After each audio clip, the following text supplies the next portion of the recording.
Bismillahirrahmanirrahim. Assalamualaikum warahmatullahi wabarakatuh. Allahumma salli ala sayyidina wa maulana Muhammad wa ala alihi wa sahbihi wa dzurriyyatihi wa man tabi wa ummatihi ajmain.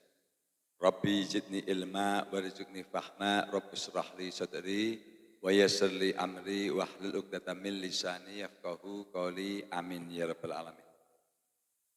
Pada hadirin peserta kuliah ilmu kesehatan hewan dan ilmu peternakan di Mayer Laboratories. Pada kesempatan hari ini, hari Kamis tanggal 5 Desember tahun 2024, saya Dr. Muhammad Burhan akan menyampaikan materi dengan tema yaitu dampak program pembagian susu gratis terhadap industri persusuan di Indonesia. Ya, kebetulan ini tema ini artinya tema yang serupa itu juga lagi diusung oleh Fakultas Peternakan Universitas Gadjah Mada, yang mana besok pada tanggal 6 Desember tahun 2024 akan membahas hal yang serupa. Kebetulan saya disuruh untuk mengisi, gitu ya. Jadi artinya sebelum saya sampaikan di universitas, saya sampaikan kepada publik, kepada bapak-bapak ibu semuanya, dan nanti harapan saya ke publik, karena ini sesuatu hal yang krusial dan penting. Jadi intinya kalau secara tujuan, saya setuju. Artinya kan tujuan Bapak Presiden Prabowo itu untuk meningkatkan nilai gizi, nutrisi yang dikonsumsi oleh anak-anak dan mungkin ibu hamil, sehingga akan meningkatkan kalau untuk anak-anak khususnya ibu hamil pertumbuhan otak, sel otak, sehingga meningkatkan kecerdasan. Kalau secara fisik akan meningkatkan pertumbuhan. Pada prinsipnya tujuannya saya sepakat. Cuman artinya segala sesuatu pasti punya dampak. Nah, maka daripada itu secara rasional dan ilmiah harus kita kaji untuk suksesnya program tersebut tanpa ada yang dirugikan. Nah, yang pertama kali saya akan membahas tentang kondisi peternakan sapi perah hari ini. Kalau berdasarkan teorinya statistik dari Dirjen Peternakan, itu industri sapi perah peternakan rakyat itu baru 20 sampai 22% dari total kebutuhan yang dibutuhkan dalam negeri. Teori.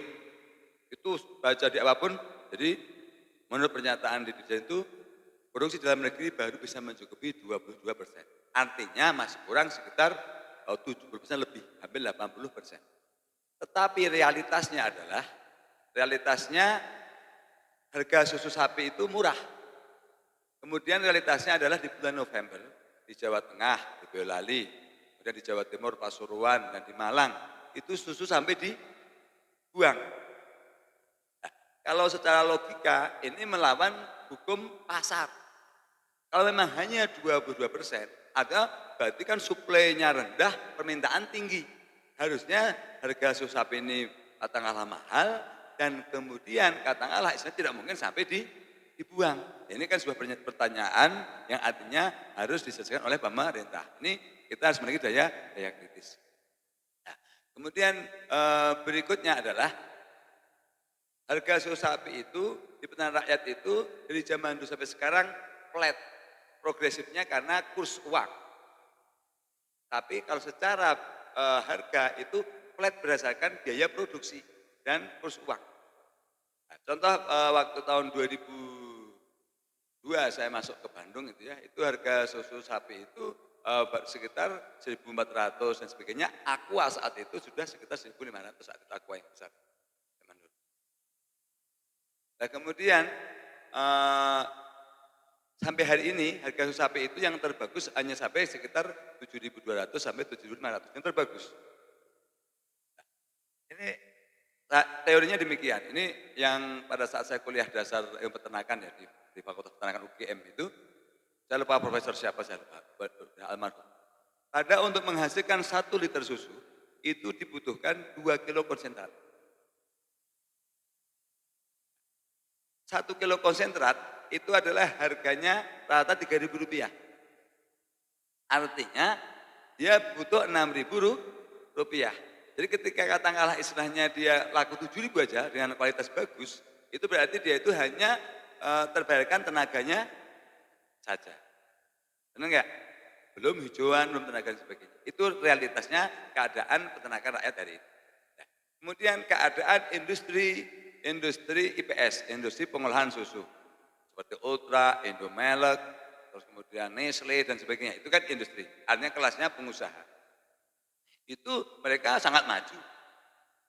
Artinya sama-sama merintis, KUD itu merintis produksi susu peternakan rakyat, contoh mohon maaf IPS Putra contohnya merintis produksi pengolahan susu, itu jauh perkembangannya kan. Kenapa? Setahu saya nggak nunjuk si A, si B. Itu kan artinya mereka sangat profit. Kenapa? Ya ada ilmu, saya nggak menutup kemungkinan. Dia punya ilmu formulasi susu ke kemasan. Artinya pengencerannya 1 liter susu murni itu kurang lebih penambahnya minimal 1 liter sampai 2 liter air dan sebagainya. Artinya pasti profit, pasti untung. Sementara harga di peternak susu itu katakanlah Rp7.000. Ini pakai logika aja sekarang. Anggap aja nggak usah diencerkan. Anggap aja IPS belinya Rp8.000 per liter. Rp8.000 per liter, kemudian menjadi kemasan 200 ml. Berarti menjadi 5 ya. Berarti ketemunya sekitar Rp1.750. Benar nggak? Sementara harga susu Rp250. Benar nggak itu?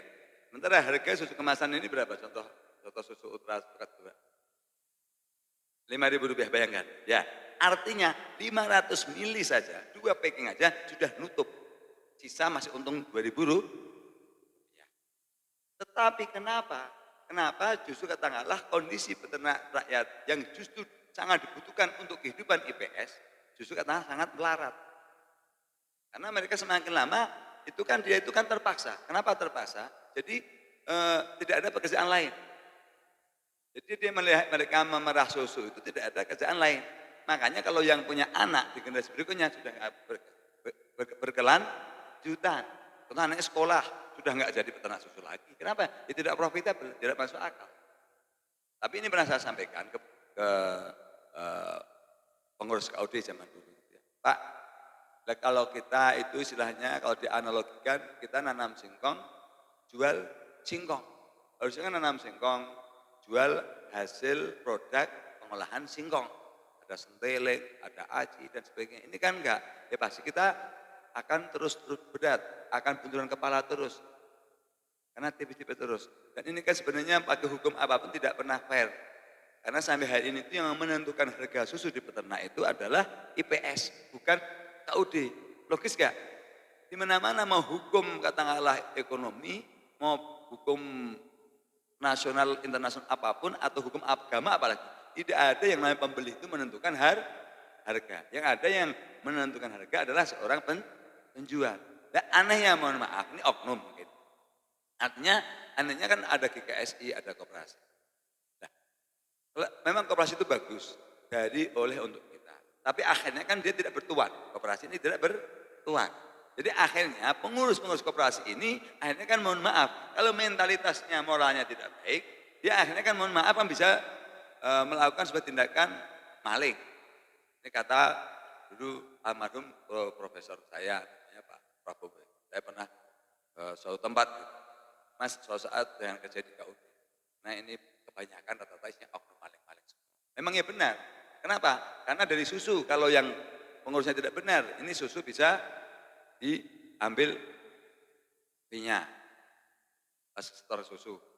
Mohon maaf, pakan contohnya. Kan undang-undang nyuplai pakan, bahan baku pakan, obat dan sebagainya.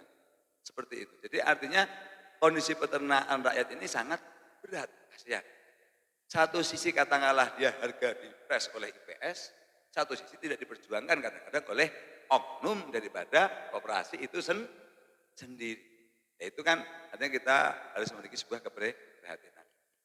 Nah, berlanjut itu satu keadaan peternakan rakyat Indonesia. Jadi industri persusuan Indonesia. Artinya IPS makmur, peternak rakyat keadaannya seperti itu. Kemudian yang berikutnya adalah Dampak, dampak daripada seandainya nanti program pemerintah pembagian susu ini berjalan.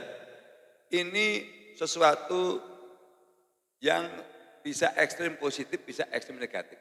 Tergantung keberpihakan pemerintah. Kalau pemerintah nanti kata pengen instan, dengan cara katakanlah langsung menggandeng katakanlah susu jadi, yang akan untung adalah pihak pengusaha IPS. Contoh pembagian susu ini dalam bentuk susu instan, contoh susu kotak. Ini langsung pengusaha langsung untung besar aja. Langsung kenapa? Langsung penjualan luar biasa kan, pasti dibeli. Tetap. Tapi kalau pemerintah nanti bijaksana, yang digandeng itu adalah peternak melalui mediatornya adalah koperasi KUD. Itu peternak akan sangat diuntungkan. Kenapa? Karena susunya peternak yang selama ini katakanlah untuk bahan mainan para IPS, langsung ada penampung.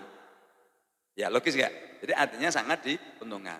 Nah, makanya dalam kesempatan ini saya daerah Mahabraham menyampaikan, jadi program ini sangat bagus untuk mencerdaskan kehidupan bangsa, tetapi tolong dirangkulnya adalah peternak, bukan IPS. Kalau IPS gelintir orang, tapi kalau KUD terdiri dari peternak. Jadi artinya susu-susu yang dimainkan oleh IPS tadi sudah tidak akan dimainkan lagi karena dibeli oleh pemerintah yang akan diberikan secara gratis kepada masyarakat. Jadi artinya peternak rakyat itu punya jaminan bahwa susunya pastilah laku dengan harga minimal standar. Karena kan dengan payung hukum pemerintah. Nah, kemudian pasti efek ekonomi secara makro, secara nasional pasti akan naik. Kenapa? Karena pasti semangat akan menstimulus, akan merangsang orang untuk katakanlah beternak. Nah, secara langsung otomatis minimal harga bibit sapi nanti akan menjadi naik. Karena permintaan menjadi naik. Tapi tidak apa-apa naik, mereka saatnya sejahtera. Yang berikutnya adalah apa? Berikutnya adalah orang pasti akan berlomba-lomba, entah secara keilmuan, entah secara bekerja, dia akan meningkatkan produktivitas karena akan mengejar omset. Tetapi kalau diberikan pengusaha, selesailah. Karena pengusaha itu hanya satu orang kan. Contoh IPSX.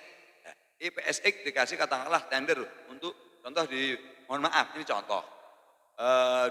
Untuk daerah Cimahi dan KBB, serahkan kan ada IPS Ultra, kasihkan Ultra. Siapa yang kaya? Ultra sendiri berarti kan ya. Dan akhirnya menjamin nggak bahwa susunya rakyat diambil, menjamin nggak? Nggak akan menjamin kan?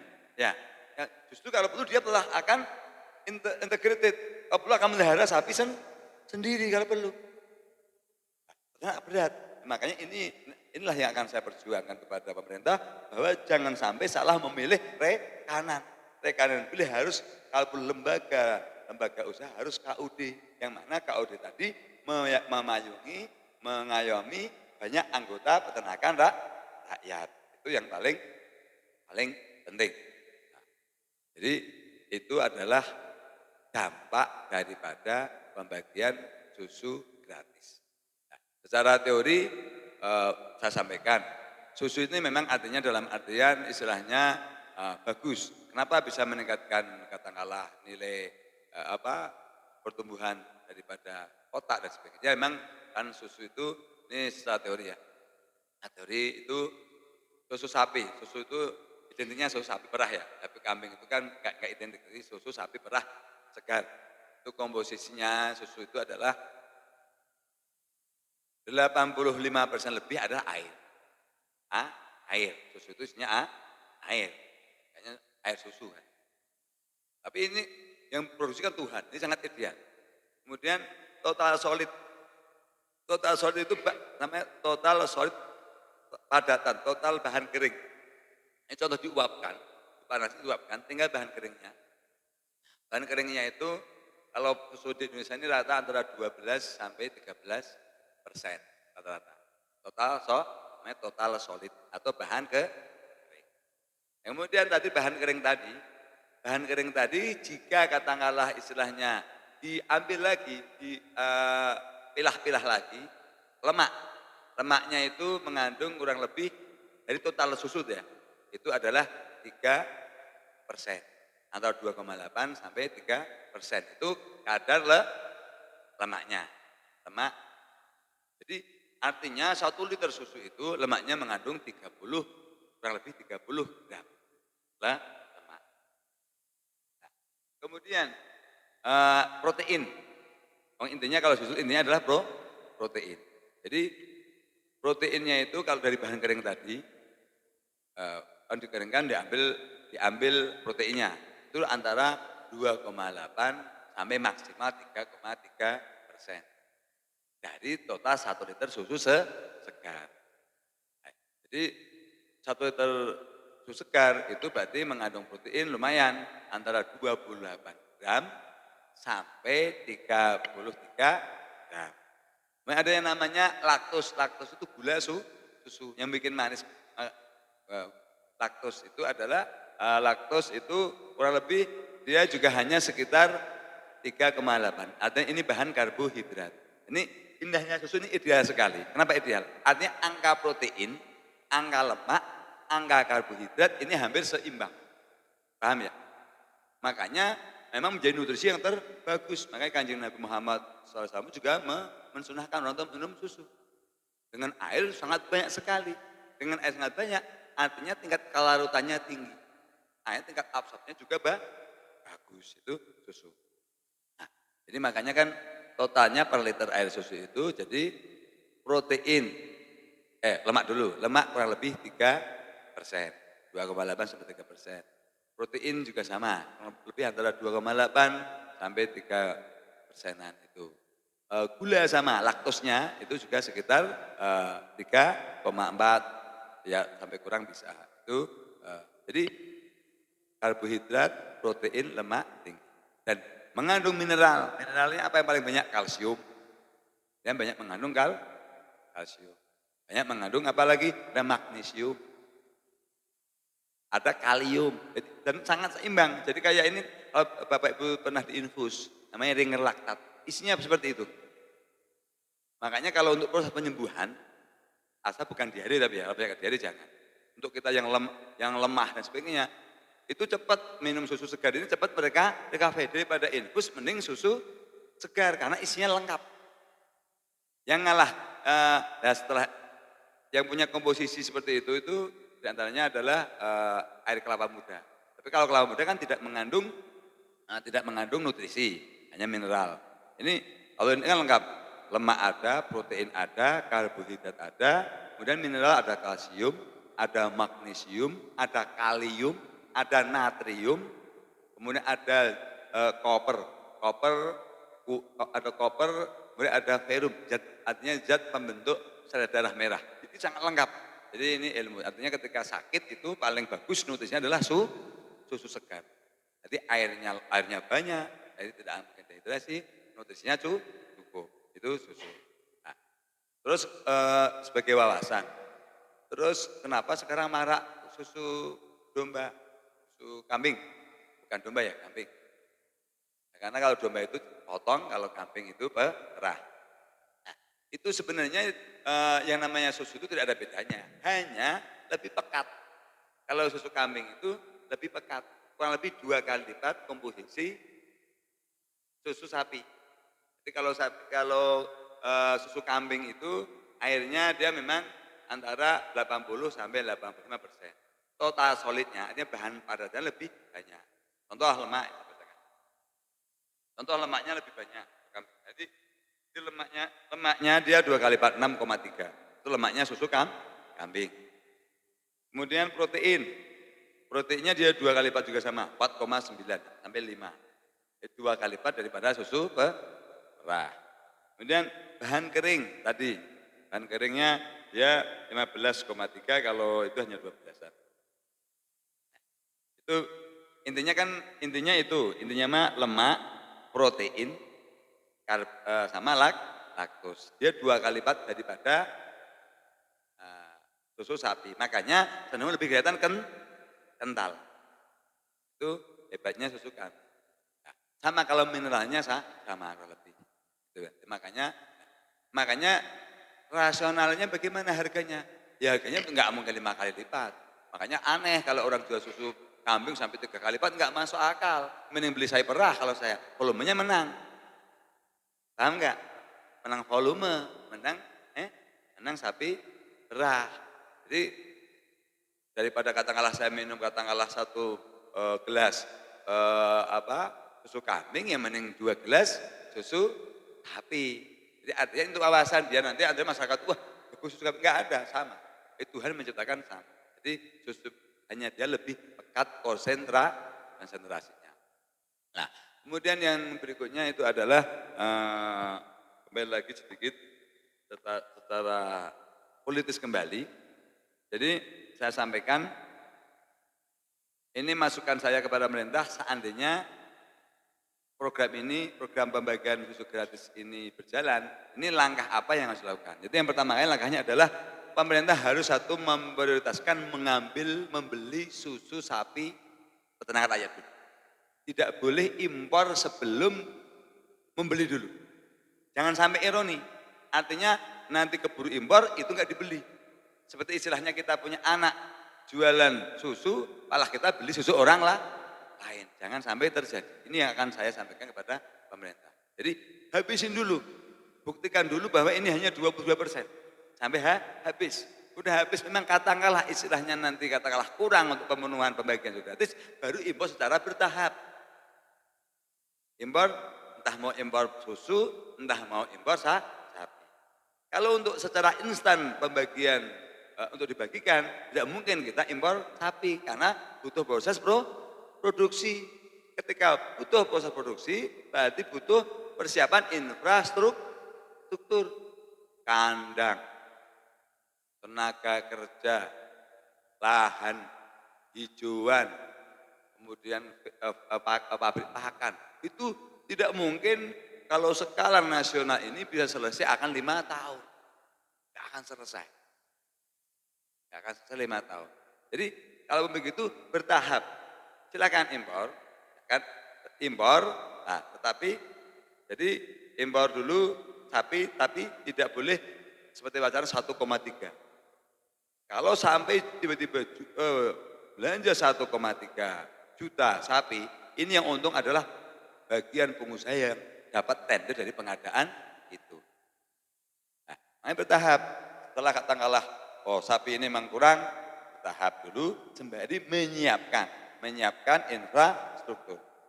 Nah, yang digandeng harus apa? Harus KUD. Kenapa? Karena KUD ini meliputi anggota-anggota peternakan rakyat. Tetapi anggota daripada KUD ini tidak memiliki infrastruktur yang cukup. Makanya harus ditopang, disupport oleh pemerintah. Apa? Lahan. Karena yang namanya katakanlah peternakan rakyat itu, hampir semuanya lahannya hanya kandang itu. Mohon maaf, rumputnya juga ngambil dari pinggir jalan. Benar enggak? Kasihan kan? Nah, tapi apakah kita lahan? Indonesia ini lahan terlalu banyak. Hanya kan masalah katakanlah kebijakan untuk pengelolaan. Yang mendapatkan hak pengelolaan itu kan mohon maaf, rata orang sipit dapat ribuan hektar. Rakyat kita katakanlah baru masuk ke perusahaan itu ditangkap, masukin penjara. Padahal cuma ngarit padahal ya.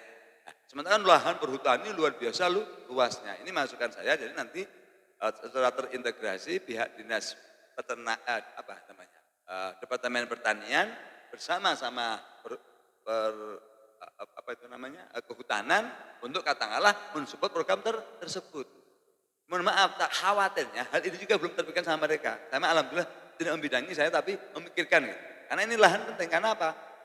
Di luar negeri itu peternakan maju bukan karena katakanlah pinter, bukan karena teknologi tinggi, atau karena katakanlah mereka giat bekerja, atau bukan. Karena support pemerintah. Saya sampaikan ya, yang namanya katakanlah di sana itu. Contoh di New Zealand, di Australia aja lah. Di Australia itu katakanlah pengen ternak sapi, itu kan tengah ngajukan proposal. Pengen ternak sapi berapa? Dia proposal, misalnya 100 ekor. Langsung kalau di Australia karena luas, kasih 1 ekor rasionya 1 hektar. Berarti kira 100 ekor dia 100 hektar. Ya pasti akan untung. Terus kenapa? Karena yang namanya produksi peternakan itu paling mahal saprona, sarana produksi ternak, pakan. Ketika pakannya udah gratis, kan kalau yang namanya bayangkan kalau 1 ekor sapi 1 hektar, pasti kenyang kan? Ini habis sekarang tumbuh muter terus kan, biar musim kemarau apapun, dia muter terus kan. Jadi artinya kan makanya tidak pernah rugi orang Australia jual sapi ke Indonesia. Di New Zealand juga sama, di Belanda juga begitu. Artinya apa? Support pemerintah emang itu rasionya begitu. Minimal 1 hektar itu minimal 3 sampai 10 maksimal. 10 ekor itu 3. Jadi otomatis, nah kalau kita mohon maaf, dan rakyat kita itu, ya punyanya cuma kandang itu, tanahnya pakai kandang itu. Boro-boro lah lahan. Tapi Indonesia tidak kekurangan lah, lahan sangat luas. Nah, nanti paling-paling akhirnya dibulldozer sama pengusaha, kayunya dijual, benar nggak bertanggung jawab? Nah, ini yang harus dipikirkan bahwa pemerintah harus benar-benar matang, masak untuk menentukan kebijakan bagaimana melibatkan petani rakyat sehingga petani rakyat ini saatnya untuk maju. Jadi kalau memang ini pemerintah katakanlah istilah pengen memajukan ekonomi secara nasional, ini akan sangat memajukan. Jadi susu saja memajukan. Karena ini sektor peternakan sapi perah pasti langsung akan naik. Termasuk katakanlah sapi potong dengan sendirinya. Bagaimana dengan sendirinya? Yang namanya reproduksi sapi itu tidak mungkin selalu menghasilkan betina, bisa menghasilkan jantan. Nah, ketika katakanlah nanti yang lahir jantan, pasti inilah yang akan mendongkrak sapi potong. Lambat laut sapi potong juga akan banyak. Dengan catatan harus ada hijauan. Hijauan berarti berkorelasi terhadap lahan. Itu yang paling penting. Jadi kurang lebih itu mungkin ada yang lupa. Kalau ada pertanyaan silahkan. Ini minimal itu hal-hal yang akan saya sama pemerintah. Insya Allah saya tulus untuk memperjuangkan kepentingan masyarakat peternak sapi perah di Indonesia. Oh ya, saya tutup. Jadi yang terakhir, masukan saya ke pemerintah itu, jadi program pembagian susu juga tidak harus langsung secara massal, bertahap saja. Kenapa bertahap? Ya karena kan tidak semua daerah itu penghasil susu. Dibuktikan dulu di daerah penghasil susu. Contoh, kalau untuk Pulau Jawa itu semua penghasil susu. Jawa Timur itu ada Malang, ada Pasuruan, ada Ponorogo, penghasil susu. Buktikan dulu, susu di peternakan rakyat sana terserap semua enggak? Kemudian Jawa Tengah juga ada Boyolali, ada Getasan, ada Salatiga, ada apa itu yang namanya Jatinom, Klaten. Buktikan dulu daerah penghasil susu ini. Kalau kemudian Jawa Barat jelas, ada Lembang, ada Ciwidey, ada Pengalengan, ada Garut. Paling besar memang Jawa Barat. Buktikan dulu. Nah, nanti khawatirnya sudah impor, ternyata yang di Jawa juga tidak ke serap. Seperti itu. Nah, cuman memang saya juga akan berimbang menyampaikan, artinya bahwa ketika nanti pemerintah memberikan susu kepada masyarakat secara gratis, ini pasarnya IPS tetap akan terganggu. Karena yang minum kan sama, yang beli susu kotak sama itu kan sama aja. Ya artinya secara negatif akan merugikan IPS. Seandainya pemerintah berpihak kepada rakyat. Jadi artinya tergantung pilihan pemerintah, mau memihak satu orang yang sudah kaya raya atau memihak kepada rakyat yang saya pihak ini dia masih menderita. Jadi artinya itu sesuatu pilihan yang harus bijaksana, yang tentunya kalau karena ini katakanlah seorang pemerintah harus memikirkan masyarakat yang lebih luas, itu untuk masyarakat peternakan rakyat. Mungkin itu yang saya sampaikan, semoga bermanfaat. Masukan ini sampai kepada pemerintah sehingga ini sangat rasional, ilmiah, tidak tertolak oleh akal sehat maupun dengan data di lapangan.